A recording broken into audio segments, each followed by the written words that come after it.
होती है। मैंने प्रार्थना नहीं बनाई है। अच्छा, तूने प्रार्थना बनाई है। हाँ, चलो बेटा, यदि तुम्हारी प्रार्थना अच्छी होगी तो नित्यप्रत पाठशाला में वही प्रार्थना कराएंगे।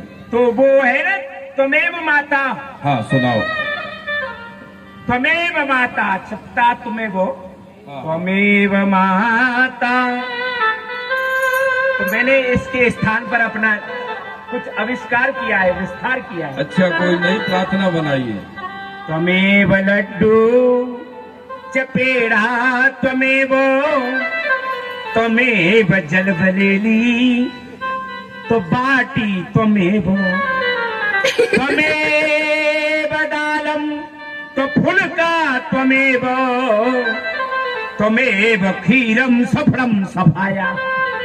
ये भोजन की प्रार्थना है, भोजन पेट के चक्कर में ईश्वर की प्रार्थना नहीं, भोजन की प्रार्थना। आती है, आती है। ईश्वर की आती है। हे प्रभु आनंद दाता, यही मुझे उपहार दो, मैं जिंदा रहूं और सबको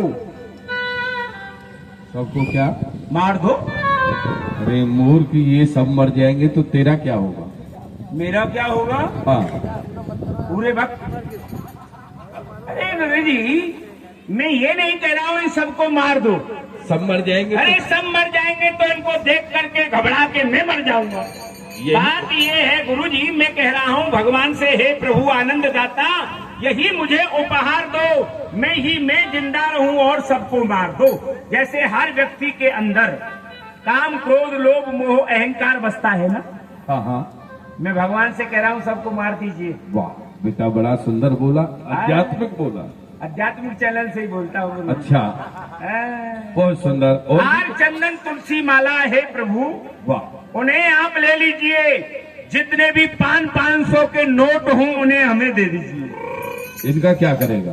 गुरुजी, मैं ये कह रहा हूँ भगवान से, जितने मेरे अंदर अवगुण हैं हाँ, उन्हें आप ले लीजिए, जितने सद्गुण हैं आप हमें दे दीजिए। नोटों को, बड़े बड़े नोट, उनसे क्या करेगा? हम चुनाव लड़ेंगे। बोलो क्या कर, आपको क्या मतलब है उन बातों से?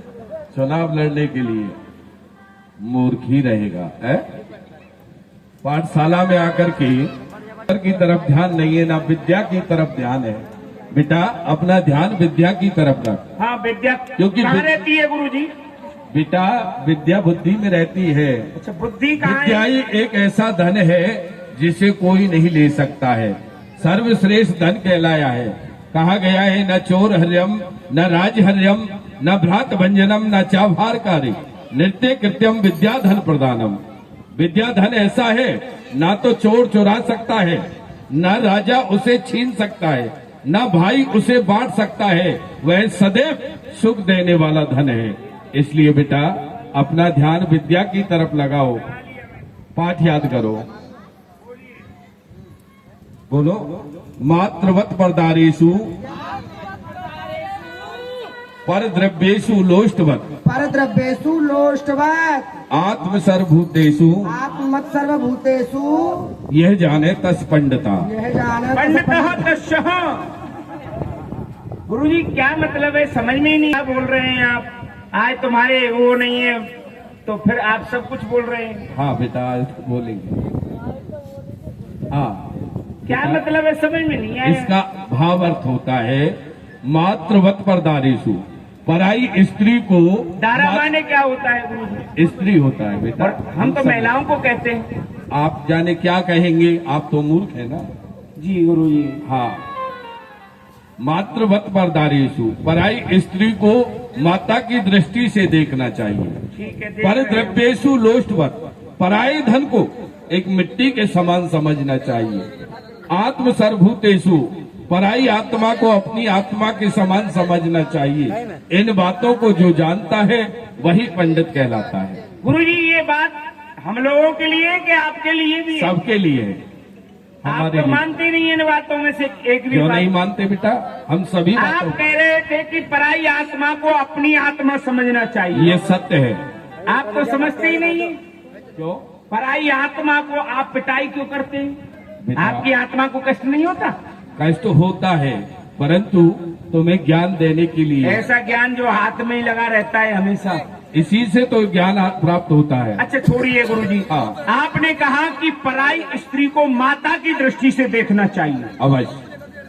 अब गुरुजी अभी तो विवाह हमारा हुआ नहीं है, हाँ हाँ मान लीजिए हो जाता है हो जाता है। कभी, हाँ हो। और हमारी घरवाली पाठशाला में आ जाती है, हाँ आप उसे माता की दृष्टि से देखेंगे क्योंकि आपके लिए वो पराई है, तो मैं तो पिताजी हो गया।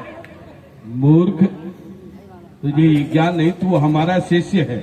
हम उसे पुत्र वधू की दृष्टि से देखेंगे। अब से बड़ी हो उसे माता की दृष्टि से देखना चाहिए, अपने समान हो उसे बहन की दृष्टि से देखना चाहिए, और अब से छोटी हो उसे पुत्री की दृष्टि से देखना सब चाहिए। गड़बड़ ही है आपका साहित्य गुरुजी। क्यों? बात ये है, अपने से जो बड़ी है वो माता जी हो गई, अपने बराबर वाली बहन हो गई, अपने से छोटी है वो पुत्री हो गई, फिर शादी किससे होगी? शादी एक से होगी या सबसे होगी? आपने तो रास्ता ही बंद कर दी। हट, मूर्ख। अच्छा, सबसे पाठ सुनो। सुना भैया, जो आपके पास में शब्द शैली है उसको खोल दो आज। सदा भवानी दाहिनी सन्मुख रहत गणेश, 5 देव रक्षा करे ब्रह्मा विष्णु महेश।